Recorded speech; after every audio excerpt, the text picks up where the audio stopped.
با سلام خدمت شما علاقه‌مندان به شطرنج. من هادی قربانی هستم از مجموعه آموزش‌های شطرنج حرفه‌ای در خدمت شما هستم با موضوع درس بازی‌های مشهور. در تاریخ شطرنج بازی‌های زیادی هستند که زیبایی خاصی دارند. ما چند تا از این بازی‌ها رو انتخاب کردیم.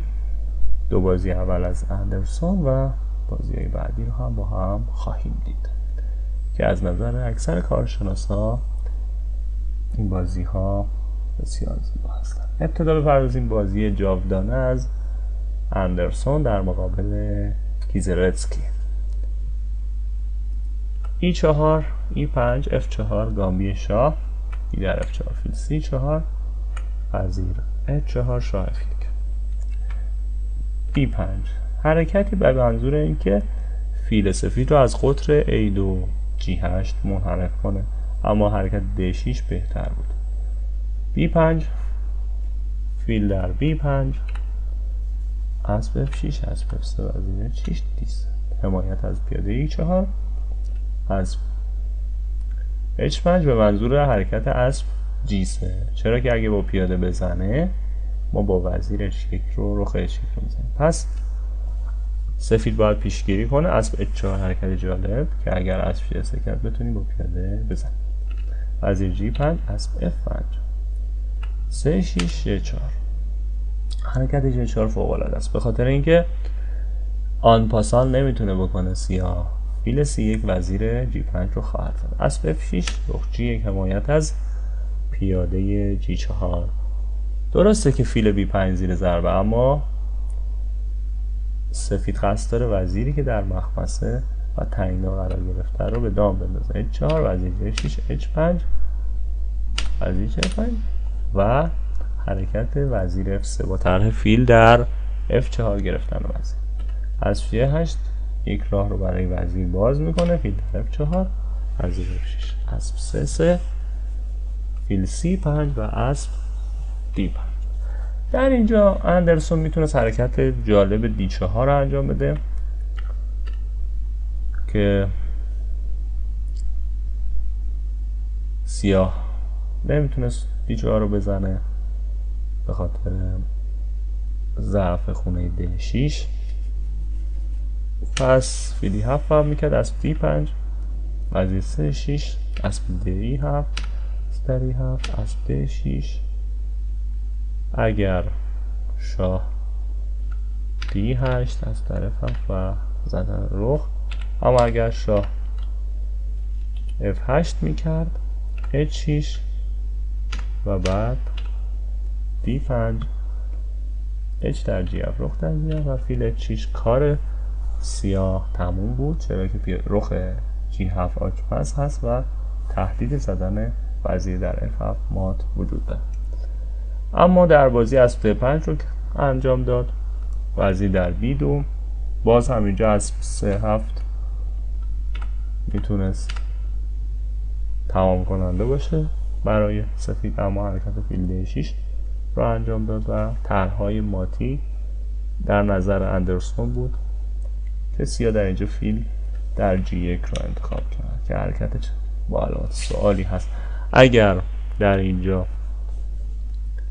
سیاه وزیر در A1 میکرد و بعد حرکت وزیر B2 رو میکرد، شانس های خوبی داشت. اما بپردازیم به ادامه های دیگه ای مثل فیل در G1 که با حرکت E5 پاسخ داده میشه با طرح اسب C7 و اسب در G7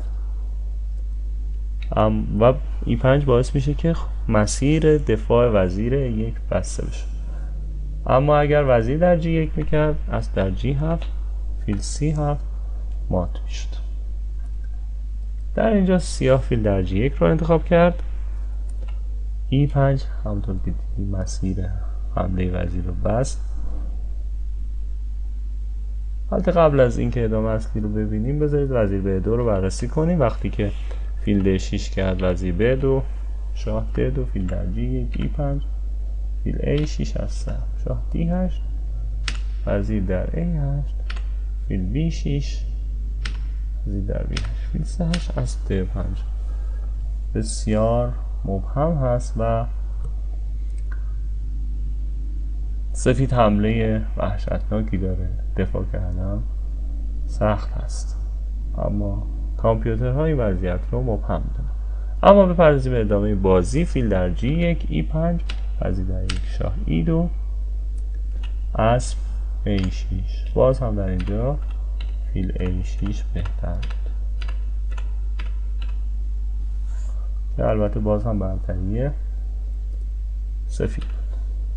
اسب A6 از در G7 شاه D8 و قربانی وزیر بسیار زیبای وزیر F6 از در F6 فیل E7. ببینید چون خونه E7 رو اسب G8 داشت، با قربانی وزیر مدافع E7 رو منحرف کرد و فیل E7 کیش رو مات.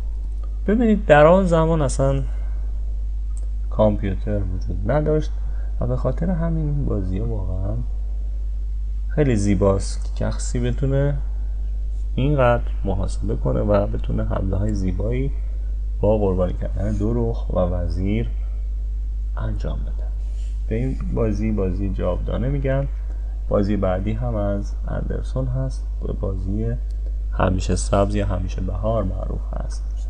اندرسون سفید، دوفر سن سیاه 1852 میلادی. E4 E5 اسب F3 اسب C6 فیل C4 فیل C5 B4 کامبی اوانس و قلعه. دو ادامه اصلی سیاه اسب B7 از F6، اما سیاه D3 رو ترجیح میده به خاطر اینکه اسب B1 فعلا نتونه حرکت کنه و سفید هم نتونه مرکز رو با C در D4 در اختیار بگیره. D3 ولی سفید اهمیت به پیاده D3 نمیده. وزیر B3 با حمله، وزیر F6 E5 F6 رخ E1 اسب G7 فیل A3 و حرکت مشکوک B5. باز هم شبیه بازی پیش که میخواد فیل رو از قطر A2 G8 خارج کنه، اما بهتر بود که سیاه قلعه میرفت و بازی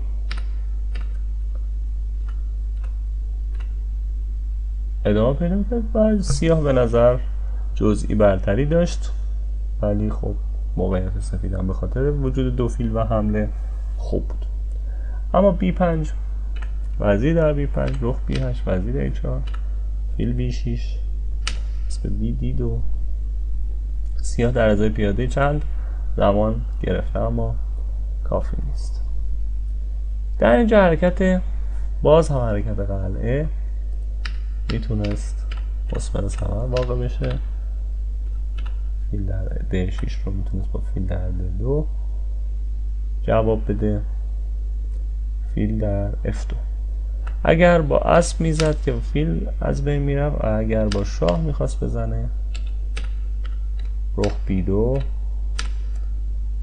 اوضاع سفید بعد میشد برتری سیاه. اما اگر میخواست D3 رو بزنه به جای زدن D6 فیل H3 فیل F1 فیل G4 پوزیشن مساوی. پس سیاه در اینجا فیل B7 رو انتخاب کرد. حرکت بعد اسب E4 با طرحهای اسب F6 یا اسب H6 ممکنه بود انجام بشه. وزیر F5 شاید D2 بهتر بود در اینجا، ولی باز هم برتری سفید میشد حتی بعد از D2 اسب E در D2 و باز هم حمله ادامه. اما وزیر F5 فیل در D3 با طرح اسب D6 وزیر H5 اجباریه. اینجا باز رخ A D1 میشد. اسب F6 هم خوبه به خاطر اینکه ستون E باز میشه. D در F6 E در F6 شاه G8 رخ A D1 وزیر در F3 با علامت سوال. اگر وزیر H3 میکرد به دلیل محافظت همزمان محافظت D7 و حمله به G2 حرکت بهتری بود. فیل F1 و وزیر F5 و شانس هایی برای حمله وجود دارد که بازی چی میشد؟ مساوی میشد بعد از فیل G2. اما وزیر در F3 وزیر در F3 رخ در E7 با علامت. اگر شاه D8 رخ در D7 و باز هم سفید مات کرد. اما در صورت اسب در E7 که ادامه اصلی بازی هست، به زیبایی اندرسون قربانی وزیر میده برای کشوندن شاه به ستون دی. فیل F5 کیش دوگانه. اگر شاه C6 که فیل D7 و اگر شاه E8 فیل D7 و سپس فیل در E7 کیش و بازی بسیار زیبایی از اندرسون.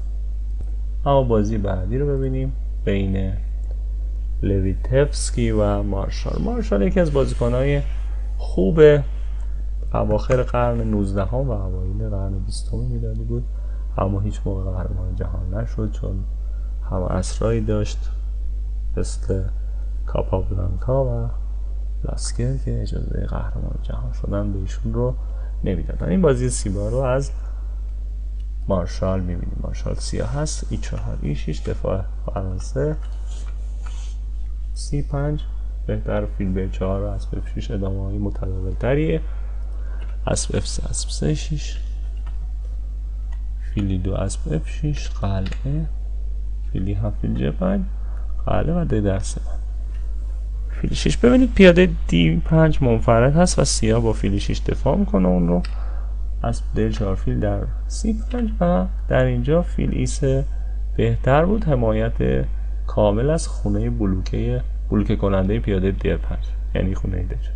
اسب در E6 باعث میشه که پیاده های E6 D5 به هم متصل بشن و درسته که پیاده E6 ضعیف است اما ضعف پیاده D5 از بین میره. حرکت فیل G4 برای حمله پیاده. وزیر D6 فیل H3 رخ A8 وزیر D2 فیل B4 فیل در F6 رخ در F6. اینجا A3 حرکت خوب بود، بازی مساوی هست، اما رخ A1 وزیر C5 وزیر E2 وزیر فیل در C3 باعث شد که سفید پیاده بده. رخ در D5 به ظاهر حرکت خوبیه چرا که اگه با پیاده بزنه وزیر در E8 مات، اما اسب D4 کار رو برای سفید سخت میکنه. بهتره در اینجا سفید وزیر E4 کنه و باز مساوی میشه چرا که در این لحظه نمیتونه رخ F4 رو بزنه. اسب E2 وزیر F4 گرفته میشه. اما در خود بازی بعد از اسب D4 وزیر H5 کرد. به ظاهر حرکت خوبیه چون به رخ E8 حمله کرده، اما رخ EF8 مجبور هست رخ رو حرکت بده. رخ H6 وزیر G5 رخ در H3 با علامت چرا که اگه بزنه اسب F3 وزیر میگیره. رخ C5 حمله به وزیر G3 با 2 علامت، یک قربانی وزیر تمام عیار چرا که با 3 مهره همزمان سفید میتونه وزیر G3 رو بزنه، اما با هر کدوم بزنه خواهد باخت. H در G3 که در بازی انجام شده اسب E2 مات. اما اگر با F هم میزد اسب E2 رخ در F و اگر با وزیر هم میزد باز هم اسب E2 بعد از شاه H1 اسب در G3 و باز هم رخ در F1 مات. بازی بسیار زیبایی بوده از مارشال. در بازی بعدی که از ادوارد لاسکر هست، هم اسم دومی قهرمان جهان امانوئل لاسکر که اتفاقا در زمان ایشون هم زندگی میکرد، باز هم سفید یک قربانی وزیر بسیار زیبا تقدیم حریف میکنه و شاه حریف رو به اردوی خودش میکشه و در عرض یکم اون رو مات میکنه. فیل D3 ببینید گسترش جلو هست سفید. در اینجا C3 حرکت معقول تریه برای دفاع از D4 و تشکیل زنجیره پیاده B2 C3 و D4. اما حرکت اسب E5 رو انجام داد که سیاه باید اسب E5 رو میزد و میتونست بازی قابل قبولی داشته باشه، حتی برتری سیاه هم میشد. اما فیل B7 رو انتخاب کرد. وزیر H5 با علامت تهدید زدن F6 و زدن H7 وجود داره. وزیر E7. سیاه به گمان اینکه اگر سفید اسب در F6 کنه با پیاده ژ میزنه و وزیر E7 از H7 دفاع میکنه، وزیر اومد E7. بهتر بود فیل در E5 میکرد و میتونست مساوی رو داشته باشه. اما وزیر E7 منجر شد به این بازی بسیار زیبا. از اینجا به بعد سفید میتونه اعلام مات در 7 حرکت کنه. وزیر در H7 با 2 علامت تحسین. شاه در H7، اسب در F6، کیش دوگانه. اگر شاه برگرده H8 از F6 مات میشه، پس مجبور هست به سمت مهره‌های حریف حرکت کنه. اسب EG4، شاه Sh5 H4. ببینید هر حرکت کیش هست. فیل E2 شاه G2، رخ H2 شاه G1 و شاه D2 کیش و مات. یا حتی در حرکت آخر میتونست سفید خلع بزرگ هم بره و جالب بود که این مات زیبا توسط ادوارد لاسکر انجام شد. به راستی آیا آقای ادوارد لاسکر این مات رو از قبل دیده بود؟ به نظر میرسه که محاسبه دقیقی کرده بود و بعدا قربانی وزیر داده بود.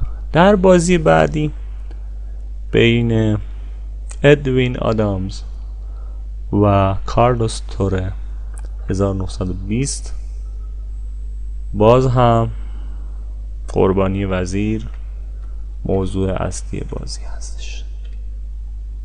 وزیر در D4، البته سفید بهتره که اسب در D4. C6 فیل B5 فیل D7 فیل D6 فیل D6 اسب C3 اسب F6 قلعه فیل E7 اسب D5. ببینید سفید برتری فضا داره، اما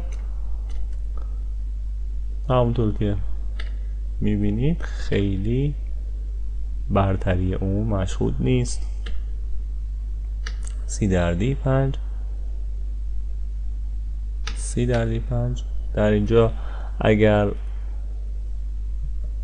سیاه میخواست اسب در D5 کنه با پیاده میزد و بعد پیاده رو پس میگرفت و باز بازی مساوی بود. C در D5 رخ E8 رخ F1 و سفید سعی در ستون E دوبل کنه و ببینید در اینجا فیل در F6 مجبور بود سیاه با ژ بزنه که باز هم برتری سفید میشه، اما فیل در F6 کار سیاه تموم میشه. فشار روی E8 زیاد هست.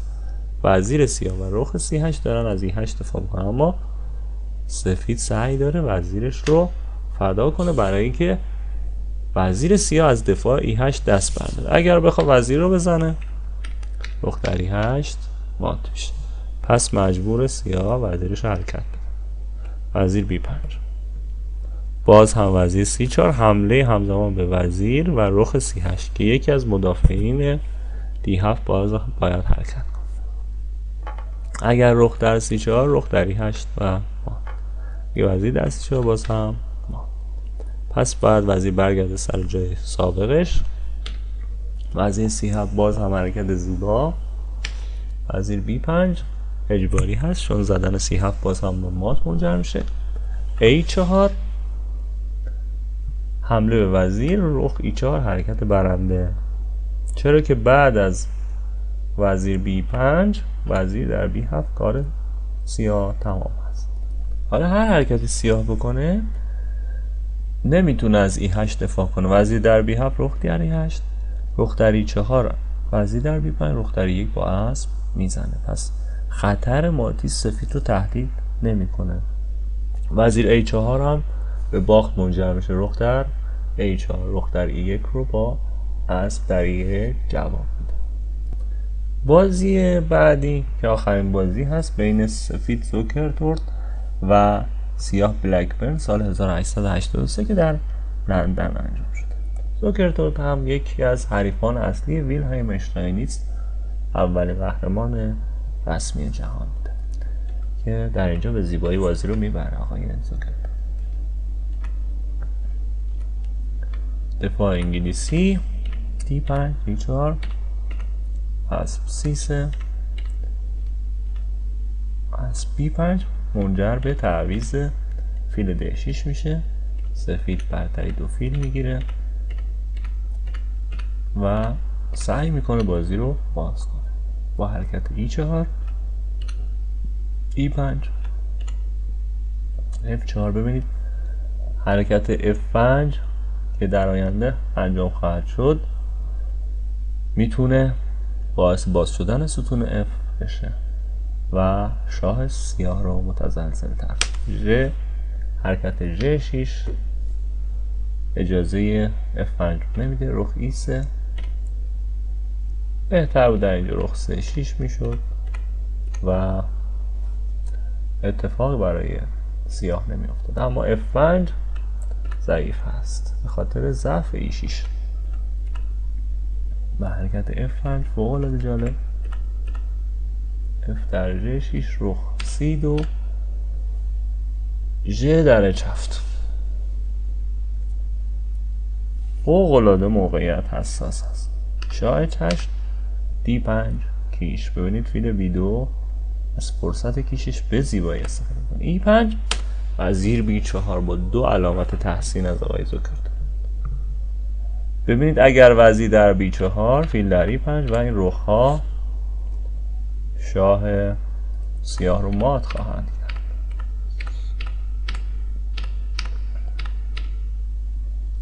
مات اجباری است. اگر رخ F6 شاه G5 هم شاه G5 هم بکنه باز مات خواهد شد. به زیبایی. ببینید قدرت محاسبه آقای زوکرتورت در اینجا مشخص میشه. رخ 8 C5 جلوی حمله وزیر به وزیر رو میگیره، اما رخ F8 باز هم با علامت. اگر وزیر در F8 پیاده E5 سقوط میکنه و سفید مات خواهد کرد. اما اگر H7 رو بزنه باز هم E4 رو میزنیم. شاه در G7 فیل در E5. البته در اینجا بهتر بود رخ G8 کنه سفید که فوق العاده حمله خطرناکی داشت و مات میکرد.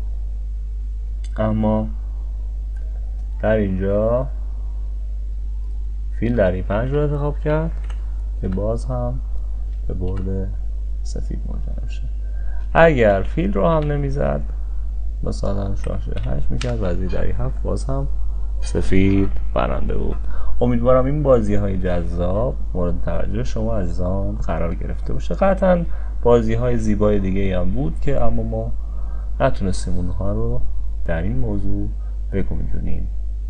امیدوارم که در درس های بعدی بتونیم بازی های زیبای دیگه ای خدمت شما عزیزان ارائه کنیم.